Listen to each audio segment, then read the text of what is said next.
we're going to challenge ourselves a little bit with this latest photo manipulation.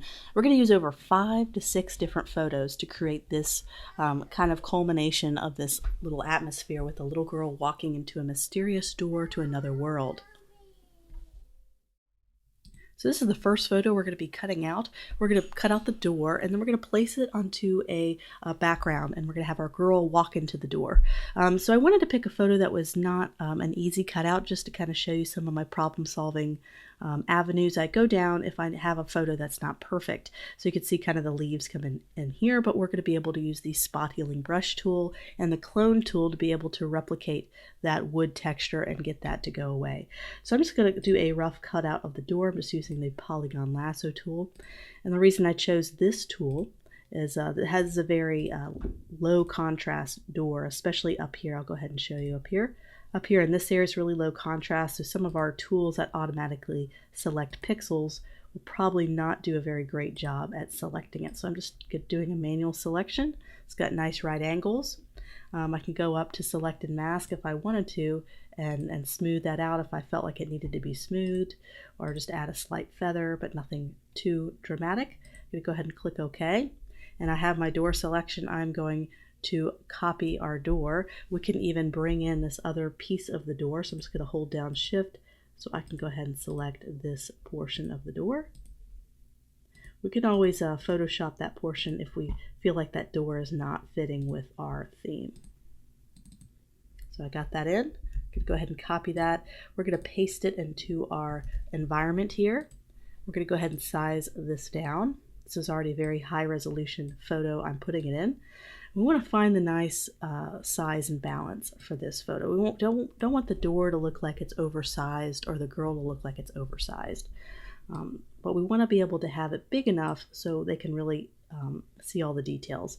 So I'm just going to kind of find placement. I'm going to put it kind of closer to the foreground, because if I have it too much in the background, I'm forced to make the door smaller to have the right perspective. So if I bring the door a little bit more forward, I'm able to make it bigger. So maybe right about there. We're going to end up cropping the sides off a little bit here. So next we're going to grab our girl, and then we're going to start to kind of fine-tune our selections. So I'm zooming in on the door. Let's go ahead and get rid of all these leaves first. So this is going to be a little bit of a detailed job, which is no problem for us.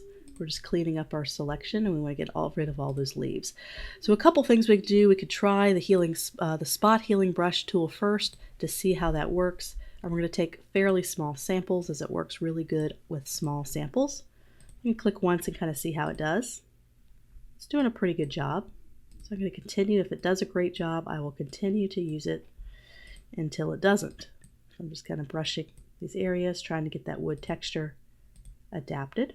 There's a couple other tricks we can do with the clone tool to be able to adapt texture over here and overlay it here so it looks a little bit more natural.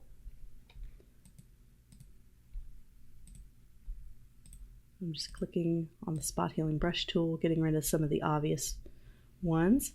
And so I'm going to also trim up my selection here on my door. So the door wasn't a perfect 90-degree cut, so I'm just going to go down and trim off any selection that I think is excess. So just trimming that off with the polygon lasso tool.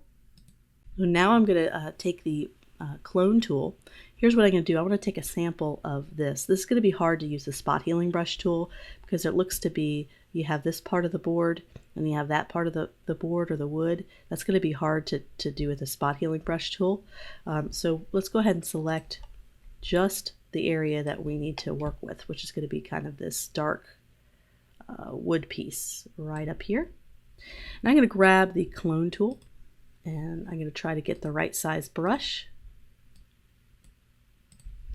I'm going to hold down Option. I'm going to take a sample of where I think the door would look really good. So if I want to take a sample right about here, wherever I start, you can see kind of the preview of where the clone tool is going to start stamping. So I can even just click once, click twice maybe to get a little bit more, make sure I'm on 100% opacity. Okay, see how I'm doing that? Kind of starts the texture over again, and we're just recreating this wood piece, covering up any of that extra stuff that we don't want. All right, so that looks pretty good. So another thing I'm going to want to do is this texture. I did the spot healing brush tool, but as you can see, it's not perfect. It's kind of strange looking wood texture there. So I'm just going to take the clone tool and do the same thing. I'm going to take a sample of where I think that wood would look nice, so probably up here. I'm going to do a new layer for this one. And I'm just going to paint that texture on. Try to line it up first. I'm going to paint it just right there. Don't worry about the excess. We're going to be able to delete that with the eraser tool. So now I have the eraser tool. I'm just going to get rid of all that excess we don't need. Get a smaller brush. Just kind of using our clone tool to kind of get the right texture. Okay, so that's going to be okay because this is going to be zoomed out quite a bit. You're not going to see the details as much as you would if we were really focusing in on the door. So I'd probably spend a little bit more time buffering out that texture. And the great thing about having a new layer for the clone tool, and I probably should have done it on the board too, I'm going to go ahead and toggle that on and off. So I can move this out, I can try again, it's non-destructive. I can also reduce the opacity if I want it to blend in with the background a little bit. You just have more control when you create new layers as opposed to editing the core image of the door. So you can see there's still some little imperfections. I'm just going to take the polygon lasso tool and cut some of these little parts out that don't seem to really go or that was left over from the background. I'm going to do that throughout this piece for just a few minutes so I can go ahead and get these little things trimmed off. That's nothing too exciting, and I'll be right back. So now that I trimmed off any excess background, I want to make sure the door looks like it belongs into the environment. So we're going to do a couple of things to make sure the grass covers certain parts of the bottom to make that so. We're going to worry about editing the brightness and contrast of the door after we get all of our elements cut out. So I have our door layer highlighted. Actually, I'm going to go ahead and get my background layer unlocked. I'm going to be able to get the clone tool. I'm going to be sampling some of this grass nearby. So perhaps right here next door, I'm going to be painting on grass over both of these little pegs or the bottoms of the door. So I'm just going to take a very close by sample to make it look as seamless as possible. I'm going to do a new layer on the very top. This is going to be grass.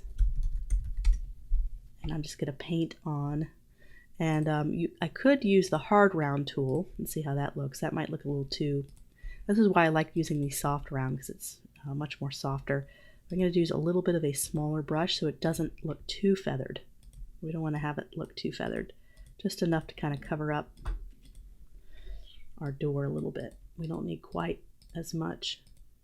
Just clicking around some corners so you don't see any sharp corners. You see a little grass there. Looks like it kind of belongs into the environment. All right.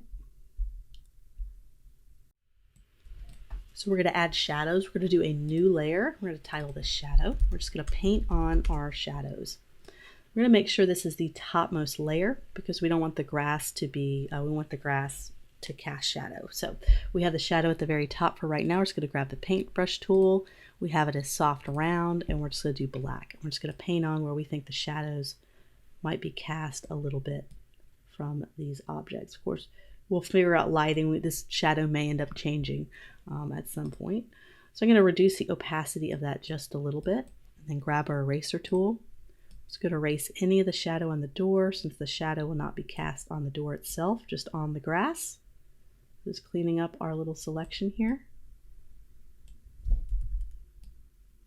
And what's great about having this as a separate layer is I can have control over the contrast and not affect any of the other layers. Okay, I think that's okay for now. We're going to definitely kind of adjust that later, feather that out. Let me go ahead and get the eraser tool at maybe a 40 or 50% opacity.